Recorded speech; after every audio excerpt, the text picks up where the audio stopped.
Hello everyone, সবাই কেমন আছেন? আশা করছি সবাই খুব ভালো আছেন আর আমরাও বেশ ভালোই আছি। আমি সঙ্গীতা, ওয়েস্ট বেঙ্গল, উত্তর 24 পরগনা থেকে।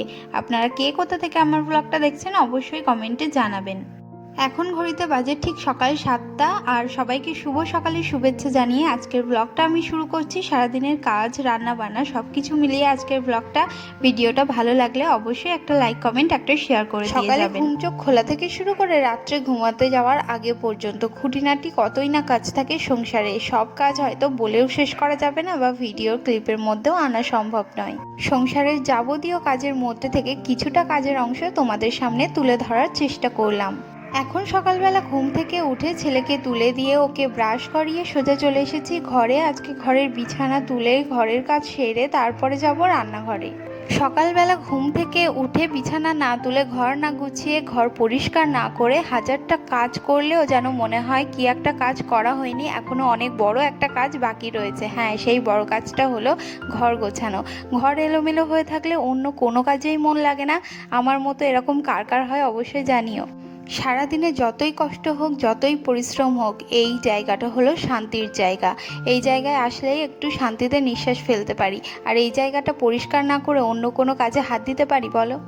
যেদিন যেদিন সংসারের কাজের অনেক চাপ থাকে, ছেলেকে স্কুলে নিয়ে যাওয়া থাকে, সেদিন ঘর গোছানোটা স্কিপ করে গেলেও বিছানাটা তোমাদের দাদাভাই তুলে দেয়। আমি ছেলেকে স্কুলে পৌঁছে দিয়ে এসে তারপরে ঘর গোছাই। ছেলের স্কুল শুরু হয় প্রত্যেক দিন সকাল 8:30 থেকে। আমাদেরকে এখান থেকে বেরোতে হয় 8:20-র দিকে। সেজন্য সকালে ওকে খাওয়ানো, ওকে রেডি করা, ও টিফিন বানানো, সব কিছু মিলিয়ে ঘর গোছানোটা অনেকটা সময়ের ব্যাপার। সেজন্য সকালবেলাটা আমার হয়ে ওঠে না। ওকে স্কুলে পৌঁছে দিয়ে আসার পর আমি তারপরে ধীরে সুস্থে ঘর গোছাই। তো দেখো, তোমাদের সঙ্গে কথা বলতে বলতে ওদিকে আমার বিছানা তোলা হয়ে গেছে, খাট পরিষ্কার করে ঝেড়ে নিয়েছি।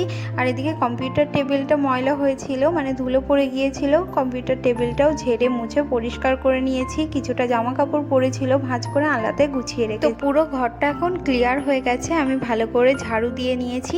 একটু পরে মুছে তারপরে স্নান করে নেব। পাপোশটার মধ্যে অনেকটা ধুলো জমে গিয়েছিল, পাপোশটাকে বাইরে নিয়ে গিয়েছিলাম, ভালো করে ঝেড়ে এখন ঘরের মধ্যে রেখে দিলাম। চলে এসেছি নিচে। আর যে ভাইটা আমাদের বাড়িতে প্রত্যেক দিন সকালে দুধ দিয়ে যায়, সকালে আজকেও দুধ দিয়ে গেছে। দুধটা ভালো করে জাল দিয়ে তারপরে ছেলেকে খাওয়াবো।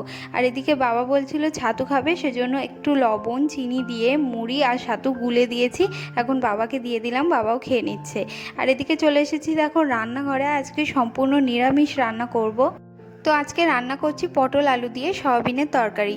পটল আলু দিয়ে সয়াবিনের তরকারি রান্না করার জন্য প্রথমেই আমি আলু আর পটলটা ভেজে তুলে রেখেছিলাম। আর একটা বাটির মধ্যে আদা বাটা, হলুদ গুঁড়ো, লঙ্কা গুঁড়ো, জিরে গুঁড়ো, লবণ, একটু জল দিয়ে একটা মশলার পেস্ট বানিয়ে রেখেছিলাম। আর এদিকে তেলের মধ্যে দিয়ে দিয়েছিলাম তেজপাতা, শুকনো লঙ্কা, কয়েকটা গোটা জিরে দিয়ে আমি ফোড়নটা ভালো করে ভেজে নেওয়ার পর তার মধ্যে মশলার পেস্টটা দিয়ে ভালো করে সিদ্ধ করে রাখা সয়াবিনগুলো দিয়ে কষিয়ে তার মধ্যে ভেজে রাখা পটল আলুগুলো তুলে দিয়ে এখন আরও ভালো করে কষিয়ে নিচ্ছি।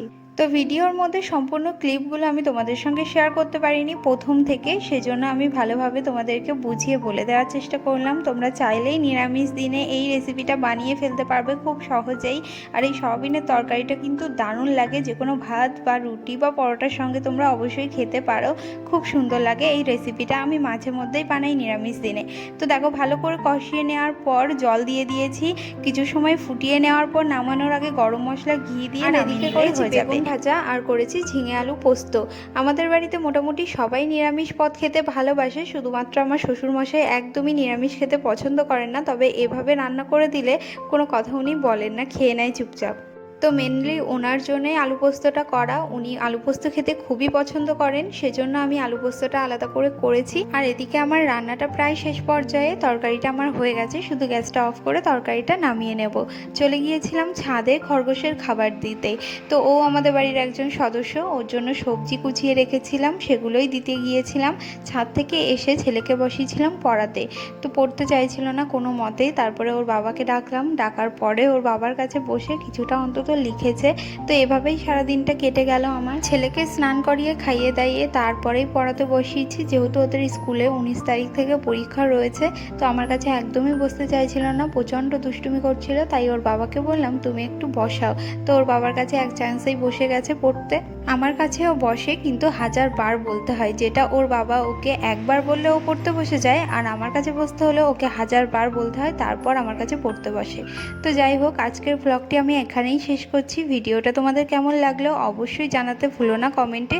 সবাই খুব ভালো থেকো, সুস্থ থেকো। টাটা সবাইকে।